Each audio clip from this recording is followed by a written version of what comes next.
সংস্কার তো পৃথিবীর যতদিন থাকবে ততদিন পর্যন্ত চলমান থাকবে। বিএনপি বলেছে আপনার প্রয়োজনীয় সংস্কার করে আপনারা নির্বাচনমুখী একটা ব্যবস্থাপনার দিকে যান। শাহাদাত হোসেন সেলিম আছেন আমাদের সাথে, মহাসচিব বাংলাদেশ এলডিপি। যে কথাটি আসলে বলা হচ্ছে যে 1 বছরের পরবর্তী সময়তে সরকারের জনপ্রিয়তা কমতে থাকবে এবং সেখানে অন্য কিছু ঘটার আশঙ্কার জায়গার কথা বলছেন নুরুল হোসেন প্রিন্স। কিন্তু একটা সরকার যখন ক্ষমতা দায়িত্বভার নেন তখন নির্ধারিত লক্ষ্য নিয়ে নেন। এই সরকারের লক্ষ্য হচ্ছে একটা সুষ্ঠু নির্বাচন করা। এখন সুষ্ঠু নির্বাচনের ক্ষেত্রে তাদের যদি মনে হয় আমার 2 বছর 3 বছর সময় লাগবে, তাদের বিবেচনা সেটা, কারণ তারা মনে করে 3 বছরের আগে আমি এটা করতে পারবো না।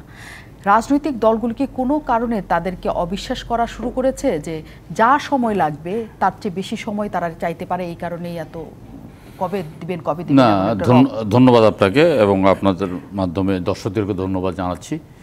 বিষয়টা হলো যে আমরা গত 15 বছর যাবত একটা সুষ্ঠু নির্বাচনের জন্য আমরা লড়াই করে গেছি। আমরা দেখেছি যে এই বিগত সরকার ভোট ব্যবস্থাটাকে একেবারে ধ্বংস করে দিয়েছে। তাহলে একটা সুষ্ঠু নির্বাচনের জন্য যে সংস্কার করাটা দরকার সেই সংস্কারটাইতেও আমরা সব অগ্রাধিকার পাবে। একটা সুষ্ঠু নির্বাচনের জন্য দরকার একটা শক্তিশালী নির্বাচন কমিশন।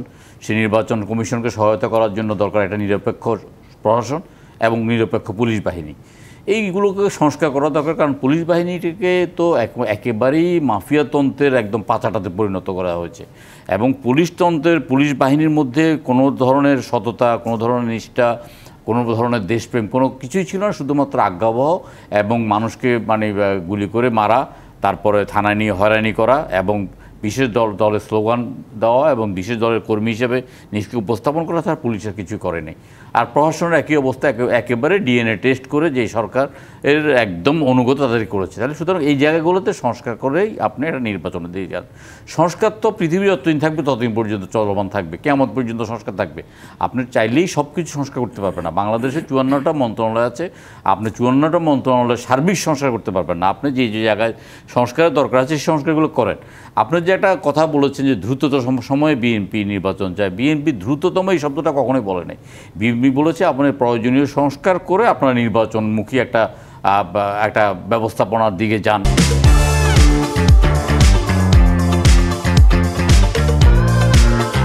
আমরা বারবার বলতেছি। এখন ব্যাপারটা হলো যে কি, সরকার কিন্তু দৃশ্যমান নয় এবং সরকারের কোনো কার্যকলাপ এবং সংস্কারের যে আপনার প্রায় তো 50-60 দিন হয়ে গেল, সংস্কারের কোনো কিছু তো আমরা এখন দেখতে পাচ্ছি না।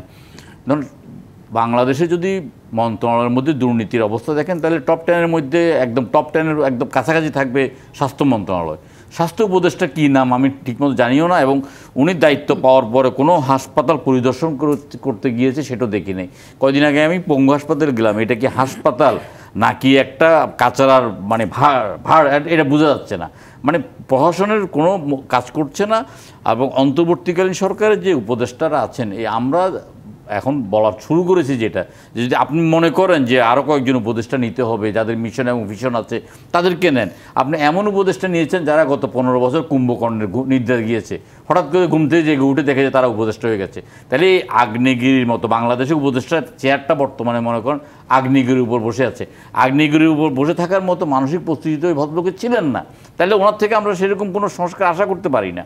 আমরা চাই যে সরকার সফল হোক, সরকার দৃশ্যমান হোক, সরকার চলমান হোক, কিন্তু এই সব জায়গায় কিন্তু আমরা দৃশ্যমানটা দেখতে পাচ্ছি না। যে কারণে আমরা কিন্তু সরকারকে যৌক্তিক সময় দিতে রাজি আছি, আমরা সরকারের সমর্থনে আছি এবং সরকারকে আমরা সহায়তা করতে রাজি আছি। আমরা বারবার বলতে চাচ্ছি যে আপনারা একটা রোড ম্যাপ দেন জাতির সামনে। সেই রোড ম্যাপটা আসলো সেনাবাহিনীর প্রধানের মাধ্যমে।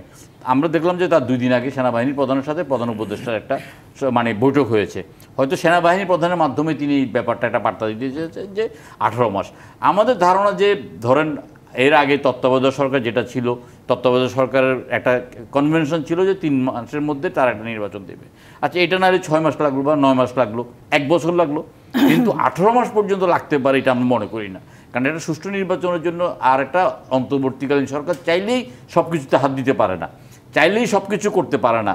যেমন ধরেন এখন আপনি উপদেষ্টাদের মধ্যে ক্রাইসিস ম্যানেজার যদি বলি, যে কোনো সরকারের 2জন ক্রাইসিস ম্যানেজার থাকে, ওইরকম কাউকে পাচ্ছি না।